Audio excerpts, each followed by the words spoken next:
Kamala Harris gave a rousing oratory just the other day in which she explained how rocket ships work.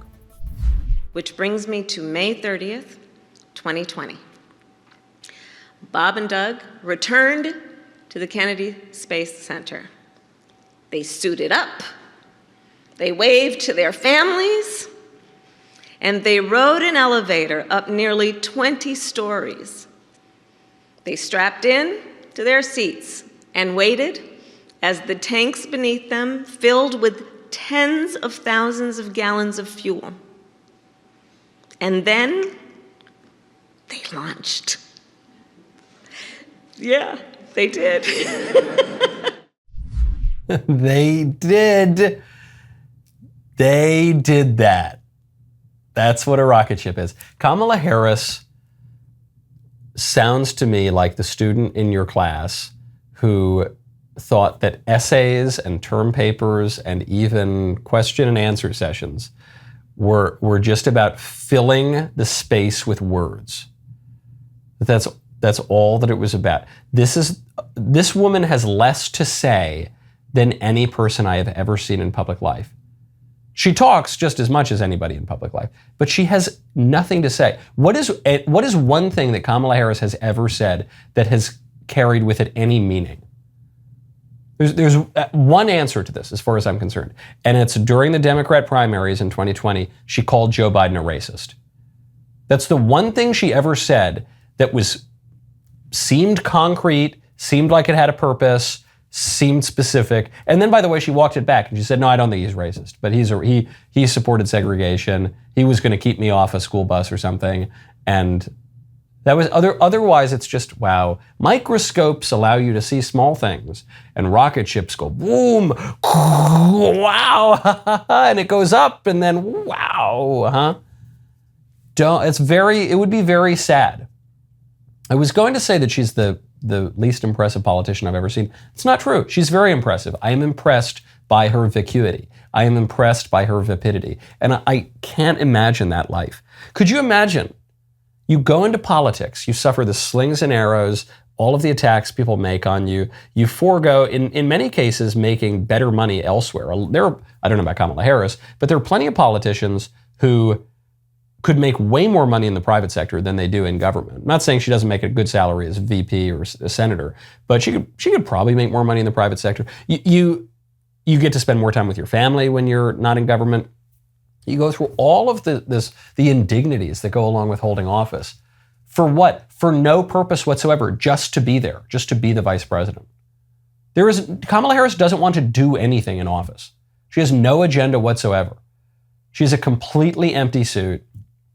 Not a whole lot going on, I think, between the ears. Certainly not a whole lot going on between the shoulders in terms of her heart, in terms of what stirs her. Nothing at all. She, kind of like Joe Biden, she just wants to be the vice president, probably ultimately to be the president. Could you possibly imagine? Speaking of artificial and contrived things, the FDA has just given the go-ahead to lab-grown meat. Now, lab-grown meat is different from veggie burgers. Lab-grown meat is different from the Impossible Burger, or I think Burger King was serving these for a while. They're vegetarian, but they look kind of like meat, and they even are kind of juicy. That's not what this is. This is actual meat, just mostly not from animals. The agency says that it considers chicken that is cultivated from cells that come from stem cells and all sorts of weird Frankenstein kind of stuff. The FDA considers this safe for humans to eat after a review of a chicken product from Upside Foods, which is a company out of Berkeley. Now, this won't be hitting the stores just yet because they still need a sign-off from the U.S. Department of Agriculture, the USDA, and the FDA team up to decide which foods you're allowed to eat. But the way it works is that the meat, the fake meat, is cultivated from real animal cells. And so the CEO of Upside Foods, a woman named Uma Valetti, says that they are, quote, like a starter dough. It means it's not vegetarian. It means that sometimes animals are killed and eggs are used in the process of this, but many, many fewer animals are killed to obtain the same amount of meat. And to all of this I say, no thanks. I'm good. No, but it tastes the same. It probably doesn't, but even if it does, nah, no thank you.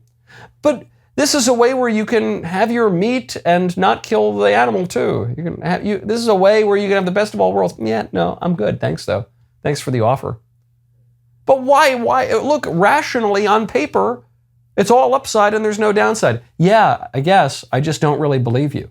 I don't trust the FDA. I don't trust these regulators. I don't trust the scientists. I don't trust these fads in modern, hyper-scientific meats and other food products. I just don't trust that. It seems to me that every brand new food fad based on some highly engineered type of food in the last many decades has been very bad for us. And it's always been the same story. The story is, this new scientifically engineered food is really, really good for you. And it's way better than all the traditional foods. And you should just replace all those traditional foods with this new cheap chemical stuff that we're giving you. And then what happens? Some years go by, decades go by, and you find out all that new, weird, scientifically engineered stuff is terrible. My prediction, this isn't even just my prediction, but sweet little Elisa made this prediction too, so that's how you know it's a good one, is that this stuff is going to be the seed oils of 20 years from now.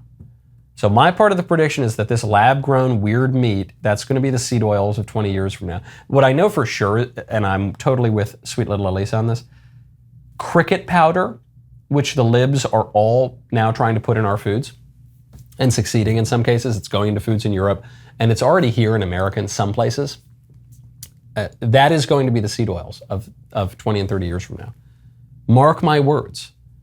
And we are going to go right, just as we're seeing right now with oils and fats and the way that we cook foods, we're now ditching the soybean oil and the canola oil and it's called rapeseed oil. Right, it's right there in the name, rapeseed. We're ditching all that stuff and saying, oh, actually, butter's not so bad for you.